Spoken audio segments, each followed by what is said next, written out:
जय हिंद दोस्तों, आप सभी लोगों का हमारे YouTube चैनल पर स्वागत है। आज की वीडियो में हम लोग बात करने वाले हैं मानव हृदय की। मानव हृदय हमारे शरीर का अत्यंत महत्वपूर्ण अंग है जो जन्म से लेकर मृत्यु तक बिना रुके कार्य करता है। चलिए, तो सबसे पहले हम बेसिक जानकारी के बारे में जानेंगे। हृदय का मेन काम जो होता है वो होता है ब्लड को पंप करना, ब्लड को पंप करना। और दूसरा काम जो होता है, यानी कि दूसरा काम जो होता है, हृदय के अध्ययन को कार्डियोलॉजी कहा जाता है।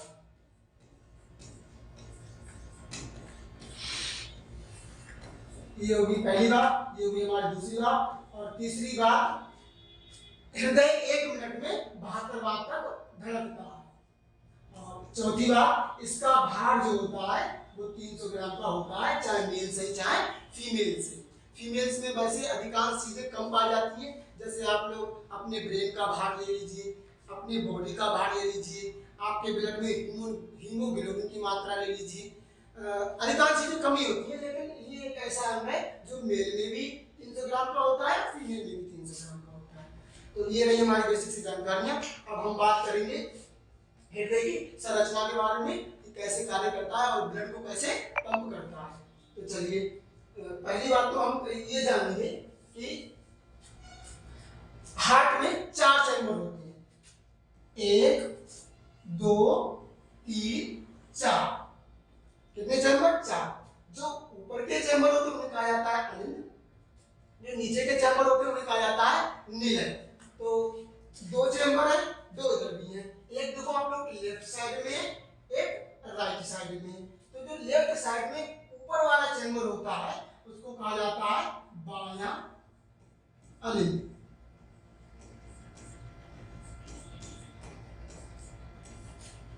तो ये वाला कौन सा हो जाएगा? ये राइट साइड में, तो दायां अलिंद। और नीचे वाले चैम्बर को हमने क्या कहा था? नीलन। तो ये लेफ्ट साइड में, तो ये क्या हो जाएगा? तो ये क्या हो जाएगा? बायां नीलन। और ये वाला कौन सा हो जाएगा? राइट साइड में, तो दायां नीलन, दायां नीलन। इतनी संरचनाओं को हम लोग समझ चुके हैं। अब हम जानेंगे हृदय से होकर जाने वाली नलिकाएं जो होती हैं उनको कहा जाता है धमनी। जो संरचना यानी कि जो नलिकाएं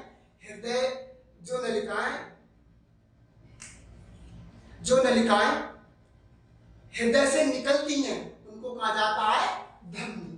तो कौन सी संरचना निकल रही है? देखो, ये वाली संरचना निकल रही है, इसको क्या कहा जाएगा? धमनी। यह धमनी पूरे हाथ की सबसे बड़ी धमनी होती है, तो इसको कह दिया जाएगा महाधमनी।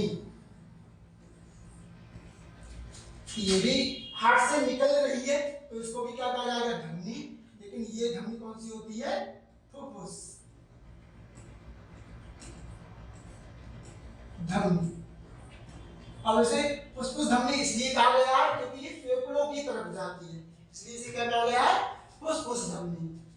और वे नलिकाएं जो हृदय में जाती हैं, ये हृदय से निकल रही हैं, और जो नलिकाएं हृदय में जा रही हैं उनको कहा जाता है सिरा। उनको कहा जाता है सिरा। तो ये कौन सी सिरा होगी? ये देखो, हृदय में जा रही है तो ये होगी सिरा।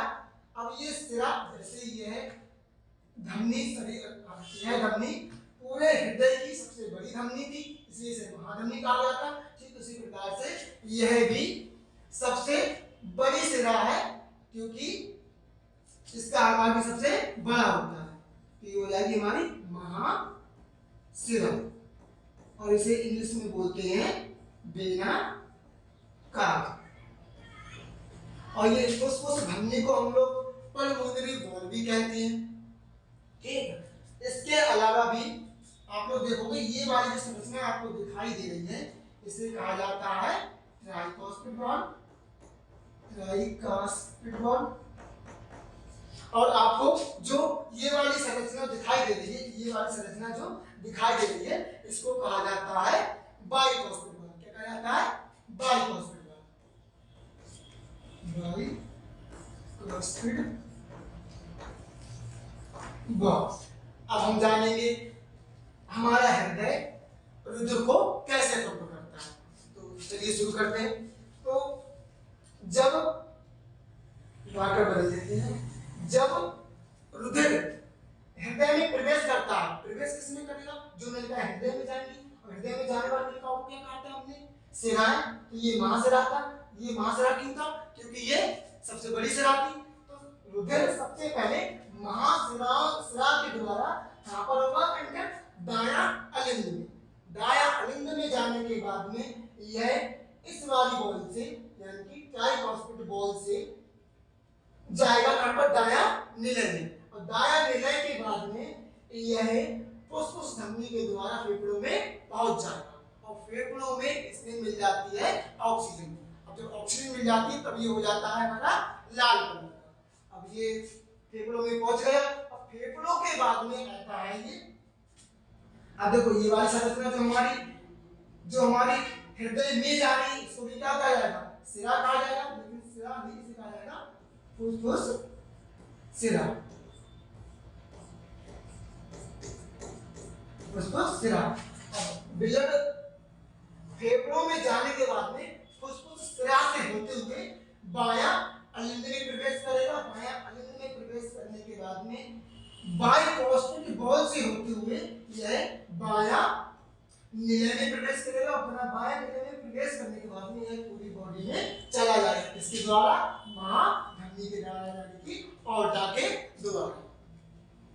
अब यह प्रक्रिया एक साइकिल के समान ही चलती रहती है, यानी कि बिल्कुल गोल गोल घूमती रहती है। पूरी बॉडी में ब्लड चला जाएगा तो वो कैसा रहेगा? हमारा ऑक्सीजन युक्त होगा। पूरी बॉडी में आने के बाद में ये फिर से यहीं पर इकट्ठा हो जाएगा, तो वो कैसा होगा? हमारा नीले कलर का, जिसमें ऑक्सीजन नहीं पाई जाएगी। तो ये रही हमारे हृदय की कार्यविधि। अब हम बात कर देंगे क्वेश्चन कहाँ से बनते हैं।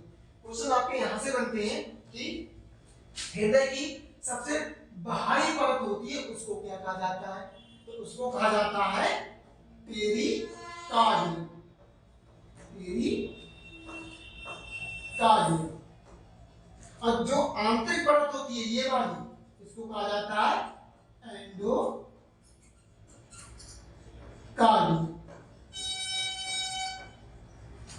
और आंतरिक और बाहरी परत के बीच में जो संरचना होती है ये वाली संरचना, इसको कहा जाता है मायोकार्डियम।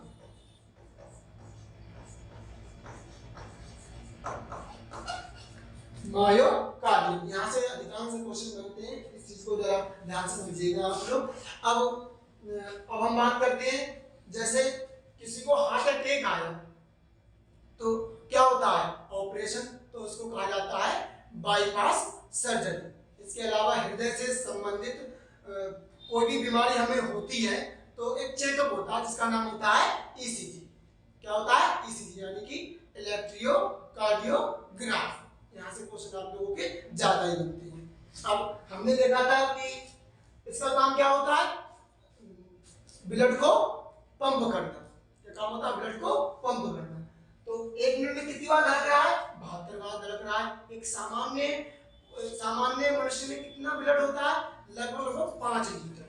तो 1 सेकंड में, यानी कि एक बार में हमारा ब्लड जो होता है वो 70 ml तक पंप करता है। और ये 70 ml की मात्रा से आप लोग बड़ा कर दोगे तो आप पाओगे कि ये कुछ समथिंग ये वाली संरचना आएगी।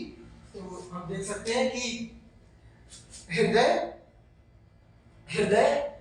72 बार में पूरी बॉडी का ब्लड पंप कर देता है। तो ये रही कुछ समझने का अपना। अगर आप लोगों को वीडियो पसंद आई हो तो लाइक करें, शेयर करें एंड कमेंट करें। Thank you.